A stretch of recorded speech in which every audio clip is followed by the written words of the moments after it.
um ex-soldado russo que lutou como mercenário com o notório grupo Wagner, está falando sobre seu calvário. Eles temem ser forçados a lutar na guerra da Ucrânia ou enfrentar prisão se opuserem-se à conscrição. Apesar de terem se juntado à guerra de Putin por vontade própria, com a situação atual, esses desertores consideram que arriscar a travessia da fronteira é melhor do que ser um peão de guerra para Putin. Então, o que Putin fará a respeito disso? Parece que os comandantes russos conseguem ver o fim da guerra e eles não estão vendo a Rússia vencer. Eu diria que este ano tem sido muito mais difícil para a Rússia do que para a Ucrânia. Apesar de todas as vantagens, a Rússia falhou em fazer qualquer progresso significativo na Ucrânia. Eles perderam centenas de milhares de baixas por um pequeno ganho precioso no terreno da Ucrânia. A economia deles está em grandes problemas. A razão pela qual eu digo isso é porque acabamos de ter um comandante russo abandonando seu posto e desertando para um país da OTAN. Ele está na Finlândia agora, criticando publicamente o exército russo e buscando asilo. Esta é uma das histórias mais loucas que eu ouvi até agora nesta guerra. E as coisas que ele está expondo são simplesmente impressionantes. São coisas que Putin não quer que sejam divulgadas. Mas o que é ainda mais louco é que acabamos de fazer um podcast com ninguém menos que o General Ben Hodges, e ele previu exatamente isso. O exército russo não é bem administrado e está prestes a ruir. Ouçamos este clipe. Acho útil ouvir o que o outro lado diz. Recentemente fiquei impressionado, ou talvez a palavra certa seja surpreendido, pelo que alguns blogueiros russos de leite estão dizendo ao descrever a situação deteriorante do lado russo. Eles estão se tornando cada vez mais críticos em relação ao esforço de guerra da Rússia. Extremamente pessimistas, não por se sentirem mal pela Ucrânia, mas por dizerem que estamos estragando tudo. Nós, Rússia, estamos estragando tudo aqui, acho que isso é importante. Você sempre deve, não levar isso ao pé da letra. Mas parece que quando você junta esses blogueiros militares, o que eles chamam de blogueiros 1000, que geralmente são líderes de torcida, estão ficando muito duros em suas críticas. E então você adiciona isso aos desafios econômicos que os russos estão tendo que lidar. E então, se você apenas imaginar qual seria o efeito se usássemos toda a nossa alavancagem econômica contra a Rússia, ou seja, tudo poderia desabar, mas ainda não fizemos isso. Eu acredito no velho ditado de que ditaduras ou governos autoritários são realmente fortes até que não sejam mais, e que o colapso deles geralmente é rápido, que não é um declínio longo e gradual, porque a natureza de uma autocracia é que você tem poder, tudo é super centralizado. Provavelmente eles não são muito bons em ouvir, críticas ou o que quer que seja. Eles estão no poder até não estarem mais. E eu acho que já estive errado antes sobre isso, mas acredito que isso vai acontecer mais cedo do que tarde na Rússia. Para ouvir a conversa completa com o General Ben Hodges, clique no link na descrição ou no cartão acima e confira a entrevista na íntegra no nosso canal de podcast. Como vocês ouviram do general, os russos começam a criticar seus próprios oficiais. Não, porque eles iniciaram a invasão sem sentido. Eles estão criticando por causa de quão incompetente é o exército russo e quão corruptos são os comandantes russos. Na verdade, agora temos um exemplo perfeito disso. Um comandante russo do 433º Regimento de Fuzileiros Motorizados da Rússia, Yevgeny Kunal, acabou de ser preso perto da Finlândia. O que ele estava fazendo lá? Bem, ele está tentando desertar para a OTAN e buscar asilo. Assim como Yevgeny Prigozhin, Yevgeny Kunal também era membro do grupo Wagner antes de ser promovido a um posto de comando russo. Mas, assim como Yevgeny Prigozhin, Yevgeny Kunal também cometeu o erro de criticar o exército russo. E é exatamente por isso que ele teve que fugir da Rússia e buscar asilo na Finlândia, um país da OTAN. A parte mais engraçada de tudo isso é que apenas um ano atrás, a mídia russa e contas pró-russas estavam usando esse cara como uma peça de propaganda para mostrar o quão forte realmente é o exército russo. Como vocês podem ver pelo tweet na tela, isso foi postado por uma conta pró-Rússia. E este clipe, é claro, da televisão estatal russa. O herói do vídeo sólido, que supostamente foi morto pela mídia ucraniana, respondeu aos rumores e mandou seus cumprimentos para a Rússia. Degueni tornou-se uma figura popular na Rússia após os relatos de sua morte, especialmente entre aqueles que acompanham a guerra. E ele foi usado pela mídia russa para muitas peças duras.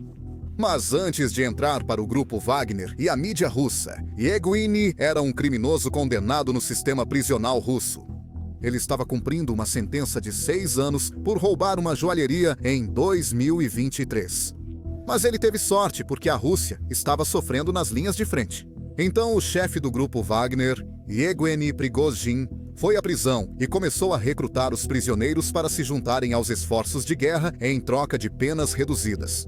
Yevgeny aceitou essa oferta, treinou com Wagner e realmente participou da Batalha de Bakhmut. Infelizmente para Yevgeny, porém, Prigozhin tinha outras ideias, e ele virou Wagner contra Putin. Putin precisou se livrar de Prigozhin e desmantelar o grupo Wagner. Felizmente, Yevgeny estava livre na sociedade russa, mas ele voltou aos seus velhos hábitos. Ele foi preso e condenado novamente por roubar de lojas. Felizmente para Yevgeny, o exército russo estava tendo um tempo ainda pior nas linhas de frente. Então, desta vez, ele foi recrutado novamente do sistema prisional e feito comandante de uma força russa. Foi assim que a Rússia precisava de pessoas com apenas alguma experiência. Que um cara que apenas treinou por alguns meses voltou para a prisão, e então ele foi recrutado novamente e foi feito comandante imediatamente. Mas desta vez, Yevgeny não gostou de como estava sendo tratado e de como seus companheiros de exército estavam sendo tratados. Então ele fez este vídeo em fevereiro de 2025. Vamos ouvir. Olá, queridas mães, pais, avós, queridas crianças. Este é o meu canal. Prometo encontrar cada bastardo que dá ordens criminosas e envia nossos meninos para o abate. Após isso, esses canalhas os denunciam como desertores em Sochi e nossos defensores da pátria em casa começam a chorar pelo que ocorre em Donbas. Eles se recompõem e se armam de coragem. Nossos homens russos vão assinar contratos. Eles chegam lá como heróis e então se tornam algum tipo de malditos escravos. Quando essa loucura vai acabar? Quando você vai parar de classificá-los como desertores em Sochi? Quando eles se deitam lá como Heróis, por favor. Compartilhe este vídeo.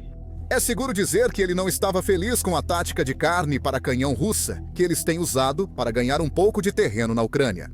É exatamente por isso que a Rússia sofreu 100 mil soldados mortos nos últimos 6 meses.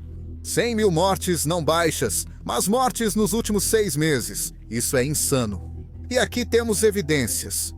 Temos o testemunho de um comandante russo expondo o quão ruim é a estratégia russa.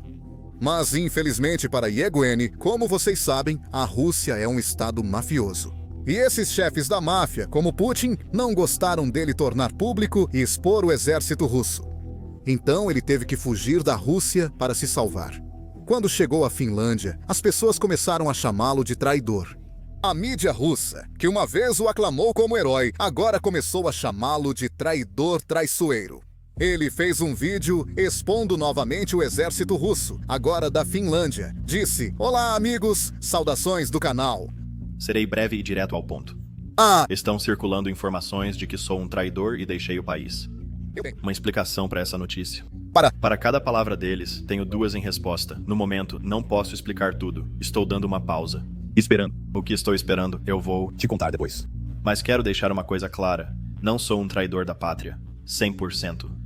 Sabe quem eu acho que é um traidor? Aquele que levanta uma arma contra seu próprio companheiro de armas e cidadão. Acredito que os verdadeiros traidores são os bastardos que enviam nossos caras para o abate às dezenas. Aqueles que extorquem dinheiro deles enquanto desfrutam de vidas agradáveis e confortáveis. Esses são os verdadeiros traidores, aqueles que lucram com a ajuda humanitária no povo de Donetsk. República. Considero-os traidores. Nada disso se aplica a mim, mas sei bem quem está por trás disso, entende? Eles não gostam do fato de eu saber, por isso tentam constantemente me desacreditar. Lembra daquele último vídeo que postei? Onde eu disse: o comandante envia soldados e dá a eles ordens criminosas, depois não os evacua, deixa-os apodrecer no campo como cães, depois os lista em Sochi como desertores. E o que eles dizem às famílias? Eles batem em suas portas e dizem que seu filho é um desertor, você, bastardo sem coração. Como você tem a coragem de dizer isso à família de alguém, quando aquele garoto está lá apodrecendo e ninguém podia alcançá-lo ou não? Sequer tentou? As crianças querem recuperar os corpos, mas todo o sistema do atual Ministério da Defesa trata todos os envolvidos nas operações de combate como descartáveis. Entendi. Me formei na Escola Wagner, onde os comandantes respeitados, oficiais endurecidos pela batalha da Wagner Companhia Militar Privada me ensinaram. Todo soldado deve ser puxado Pra fora, especialmente se ele está ferido, é o que a Irmandade significa. Todo lutador cuida de si e de seu irmão. Mas quando eu trouxe essa mentalidade para o Ministério da Defesa, tudo era o oposto. Lá, eles não dão a mínima pra ninguém. Você vê isso online? postagens e notícias diárias. Atualizações. Quando sua família te liga e diz eu tenho problemas, eles Querem me apagar. estão me extorquindo dinheiro. Por que todos estão em silêncio? Fui o único que se levantou para defender esses soldados. Alguns nos serviços de segurança não aprovaram isso. Contarei mais detalhes. Mais tarde, apenas... Deixe-me organizar meus pensamentos e colocar minha vida em ordem. E isso não é apenas um incidente isolado de um soldado russo sendo maltratado. Na verdade, temos outro instante. Desta vez, uma família americana que se mudou para a Rússia para lutar pelo exército russo, percebendo que os russos, na verdade, não se importam com seus próprios soldados. A família Hoffman mudou-se do Texas para a Rússia no começo de 2025. Como texano, acredito que renegamos essa família. Mas enfim, sigamos em frente, admirando os valores tradicionais e a vida sem a propaganda ocidental. A família tem documentado sua experiência nas redes sociais e feito entrevistas com veículos de mídia russos. Derek Hoffman foi recentemente enviado para a guerra na Ucrânia, com promessas de cidadania russa e serviço na retaguarda. Poucas semanas depois de assinar o contrato, ele foi enviado para as linhas de frente. Sua esposa reclamou que a unidade de Derek está sendo ensinada em russo, embora ele não fale russo bem. Ele está mal recebendo treinamento e também não recebeu nenhum pagamento, acrescentou ela. Eu queria falar um pouco sobre o que está acontecendo com o Derek. Quando ele se inscreveu e fez tudo isso, disseram-lhe que não estaria treinando por 2 semanas e iria direto para as linhas de frente. Mas parece que ele terá mais uma semana de treinamento e mais perto das linhas de frente, e então eles vão colocá-lo nas linhas de frente. Então, estamos todos rezando muito para que ele possa realmente ser utilizado por suas habilidades e não apenas ser colocado como um lutador. Ele se inscreveu em Nizhny para receber menos dinheiro porque lhe disseram que teriam mais controle. No início, eles estavam tentando solicitar que ele pudesse ser mais como um repórter de notícias, mas, como no exército, sendo capaz de apenas relatar o que está acontecendo e apenas ser capaz de contar ao mundo o que está acontecendo do seu ponto de vista e o que ele está vendo, e isso foi negado. Então, após a espera por tudo isso, eles disseram que seriam capazes de colocá-lo em um batalhão de reparos por causa de seus mais de 10 anos de experiência em construção. Então, ele realmente seria capaz de fazer isso e teria o controle para estar em um ambiente mais seguro. Mas não parece que isso está acontecendo. E a unidade de estrangeiros ainda está sendo ensinada em russo. E ele não entende muito bem russo. Então ele está meio que lutando um pouco com isso e não está realmente recebendo nenhum treinamento, porque, infelizmente, quando você é ensinado em um idioma diferente e você não entende o idioma, como você está realmente sendo ensinado aqui? Não é bem assim. Infelizmente, ele sente como se estivesse sendo jogado aos lobos agora. Estamos solicitando a algumas figuras públicas para, esperançosamente, ajudar na política e ser capaz de fazer com que ele possa ser colocado onde possa ser usado de maneira mais eficiente. Ele também me enviou uma mensagem dizendo basicamente $100, 100 com 2 zeros. Desculpe, vou colocar o comentário. E então ele está precisando de dinheiro e eu não posso enviar dinheiro para ele agora porque ainda não recebemos nenhum pagamento. Ele se foi há 1 mês e não recebeu nada. Nenhum bônus, nada, ele não recebeu nada. Ele está pagando pelos suprimentos ou ajudando a pagar pelos suprimentos.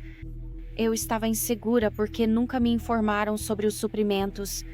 No entanto, me disseram que alguns deles não gostam da comida que recebem e conseguem comprar coisas ou comprar outras coisas ou comprar cigarros ou o que for. Agora, isso é algo que já estamos cobrindo nos últimos anos.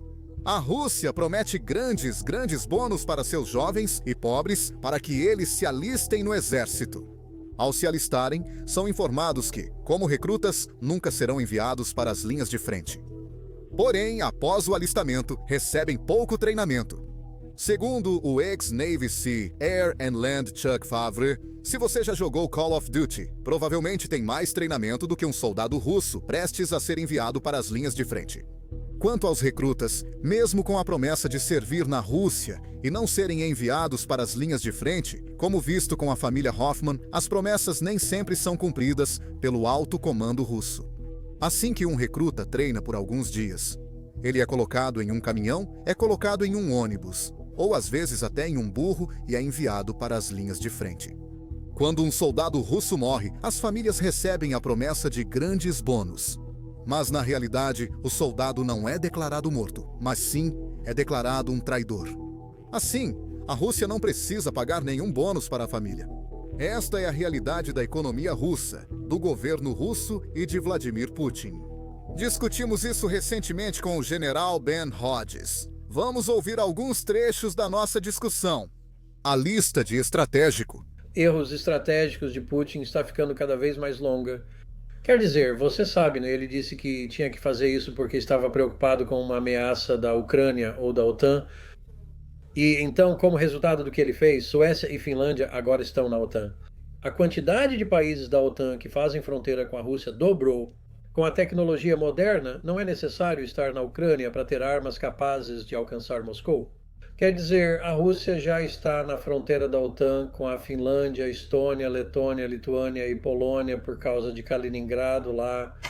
A Romênia dirá que também faz fronteira com a Rússia através do Mar Negro. Então, as coisas que Putin fez, ele arruinou sua própria economia, perdeu 1 milhão de soldados e eles estão isolados em grande parte do mundo. E eles perderam muitos de seus melhores clientes, sabe, clientes de petróleo na Europa. Então, eu acho que a ideia de que, de alguma forma,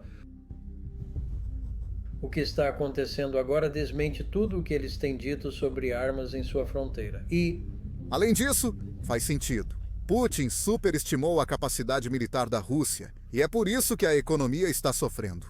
Ele não imaginou que a guerra duraria tanto. Então, isso faz sentido, ao menos para mim. Mas o que não faz sentido é porque alguém simplesmente diria ao presidente do país mais forte do mundo que teremos um acordo de paz ou algum tipo de cessar-fogo. Apenas algumas horas após o lançamento, ocorreram alguns dos maiores ataques de drones. Qual é a mentalidade russa ao fazer isso? Isso não faz sentido. Uma pergunta muito boa, porque parece que ele finalmente vai irritar tanto o presidente americano que o presidente terá que fazer algo. Ele não pode simplesmente continuar ignorando. E então, parece-me que os russos talvez tenham exagerado, que eles assumiram que poderiam simplesmente continuar fazendo isso. E, finalmente, pessoas suficientes, particularmente no Congresso, quero dizer, você sabe, o Congresso apoia a Ucrânia, incluindo a maioria dos republicanos. Este famoso pacote de sanções que o senador Graham conseguiu que mais de 80 senadores assinassem, quero dizer, isso me diz que ainda há um forte apoio republicano para a Ucrânia. E então eu acho que pessoas como Lindsey Graham estão dizendo ao presidente, tipo, olha, ele está te fazendo parecer tolo, você sabe, e eles não estão agindo, o senhor terá que intervir, senhor presidente, e usar as alavancas que possui. Talvez seja isso que aconteceu. E também o presidente fez um comentário.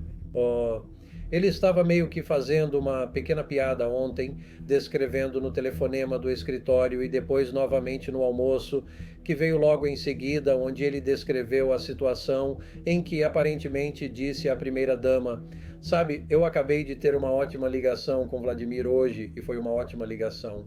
Ela pergunta séria se ele viu as notícias sobre o ataque à cidade de Kherson naquela noite. Então, o que me deu a entender é que, sabe, ela é uma apoiadora da Ucrânia ou simpatiza com a Ucrânia. Então, talvez essa seja parte da pressão também. Os países do leste europeu conhecem melhor do que ninguém o verdadeiro risco de estar ao lado da Rússia. Bem dito, exatamente.